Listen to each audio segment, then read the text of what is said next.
Welcome back to Learn with Chris. I'm Chris. So this is going to be my first video about idioms or idiomatic expressions, continuing with the Building English Vocabulary series.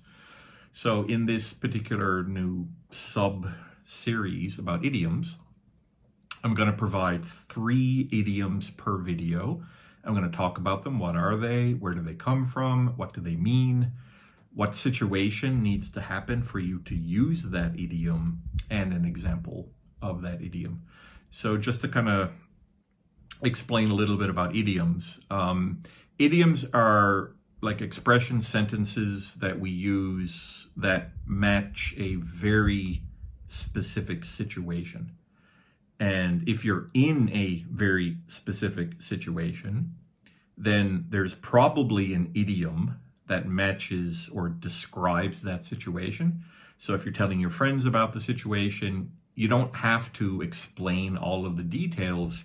You just use the idiom as like a summary of the overall situation, and then people automatically understand what you're talking about because the idiom kind of represents the situation, right? So they're very useful, but the complication with idioms is that they have to match the situation very, very perfectly, very specifically. So you'll see as I give some examples here and we talk about what situation do you need to use for the idiom, and you'll see how specific they are. But idioms are they're fun, they're interesting, and if you are in the right situation, then idioms are an excellent way of expressing your proficiency and your advanced ability to communicate in English, because you're using a perfect idiom to match the situation. So they are very useful. Okay, so the first one I'm going to look at is this.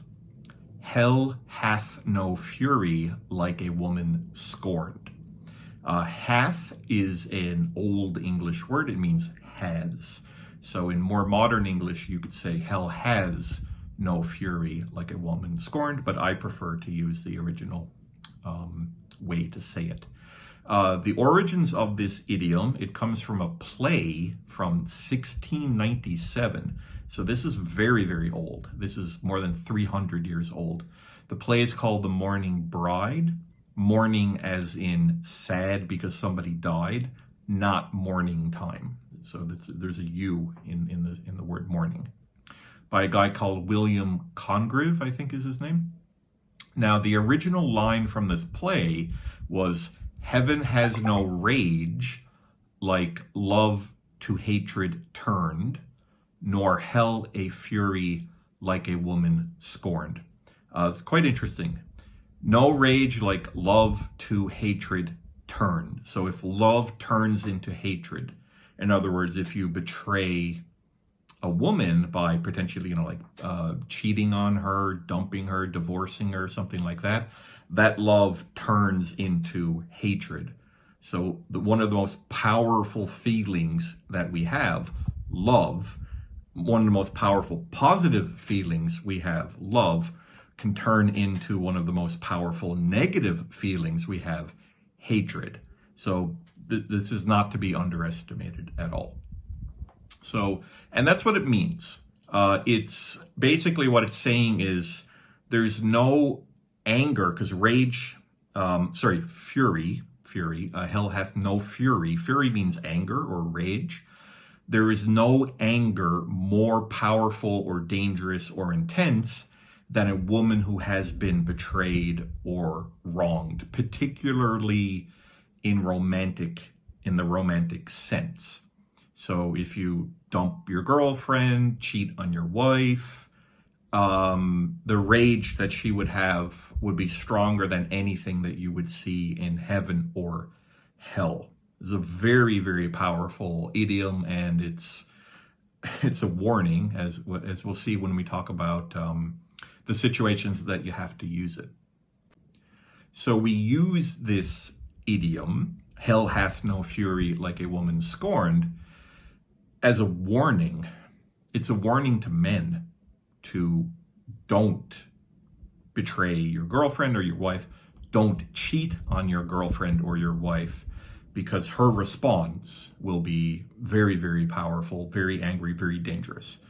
In a certain sense, it's a little bit maybe misogynistic, because it kind of talks about the fact that the woman would be overcome with emotions, right? So it is a little bit unfair to women to say that they would be unable to control their emotions in this particularly painful situation. Now, if a woman cheated on the man also would feel very, very bad. But we don't have an equivalent idiom for men.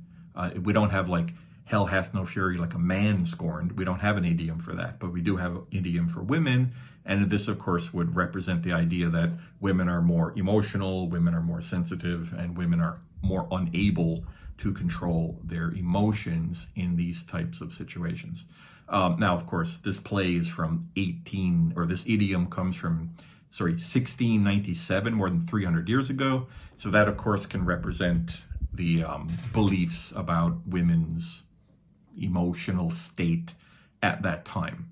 So it might be a little bit unfair to use this nowadays, but it is still a very powerful idiom, and it is one of my favorite idioms in English. An example sentence: Helen went absolutely mad when she found out that Bob was cheating on her. You know what they say, hell hath no fury like a woman scorned, right? So why did she go crazy? Why did she go angry? Why did Helen react the way that she did? You just say, well, hell hath no fury like a woman scorned. And then, oh, okay, right, okay, got it, I understand. Bob cheated on her and then she went nuts. So again, the idiom explains the situation, right? Okay, so our second idiom for today is a catch-22. A catch-22. And this comes from a novel, a Joseph Heller novel in 1961 called Catch-22. So the name of the idiom is the same as the name of the book. So obviously the idiom comes from the book.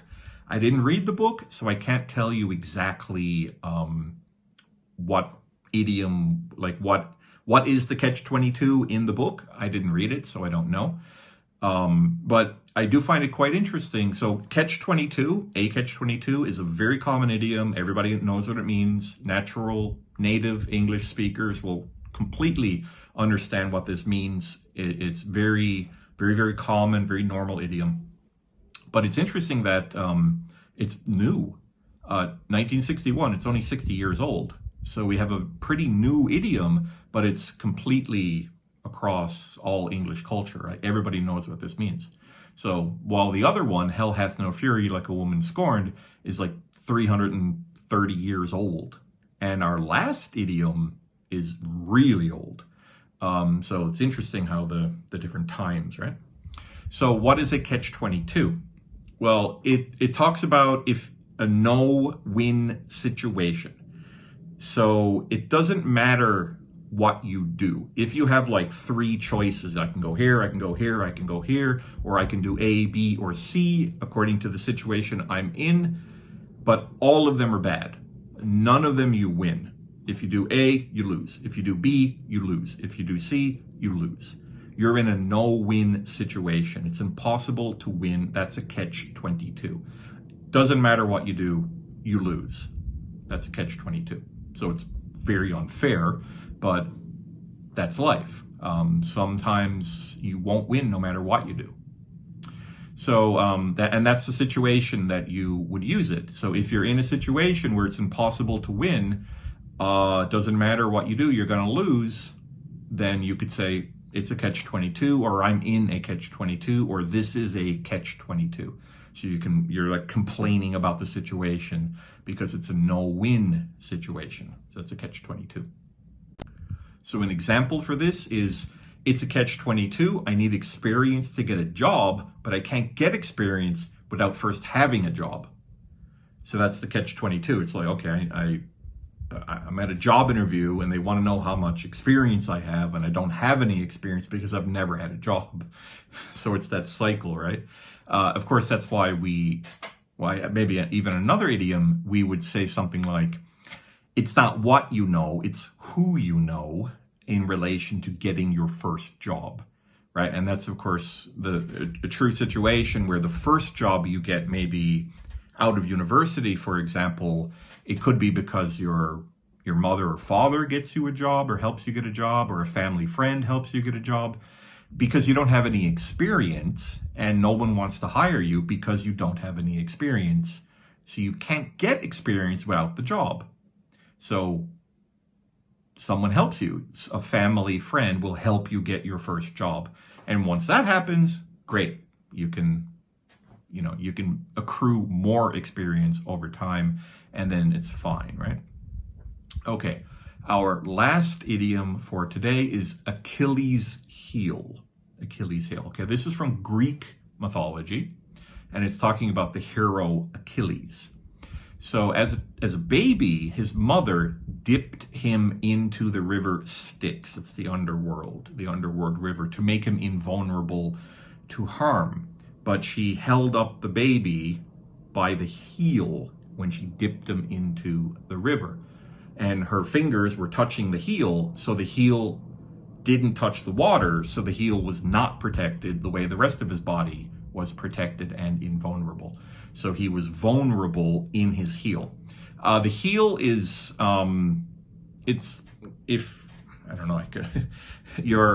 think about your feet, right? So if this is your foot and this is your leg, then my wrist, that's going to be your ankle. It's right under the ankle. So it's what you walk on. You walk on your heel, right? So it's kind of the back part of your foot.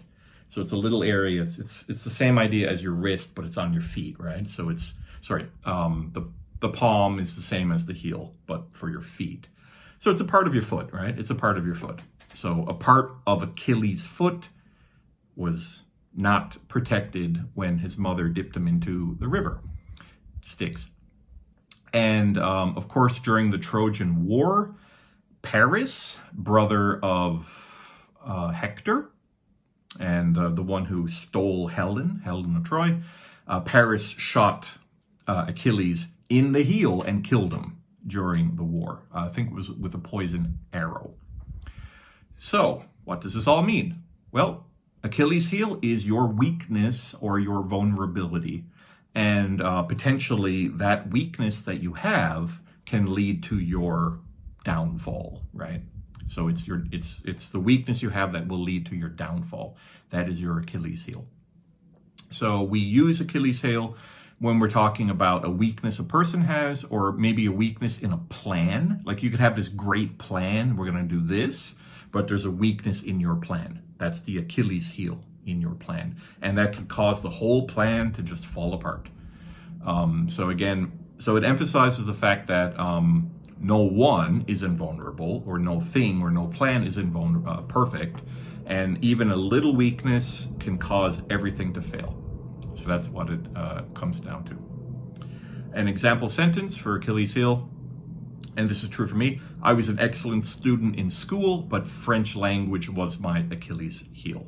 So I really was bad at French language as a Canadian student. I was good at other things, but I was horrible at French. And, it was my Achilles' heel. It was my weakness in my schooling, right? So my grade point average would have been higher if I didn't have that Achilles' heel. All right, there you go. Hell hath no fury like a woman scorned, a catch-22, and Achilles' heel. So 3 idioms for today. Please like, subscribe, and comment. I will see you in another video. And remember, this whole series of idioms is ways of building your vocabulary. Have a good day. Bye-bye. Take care.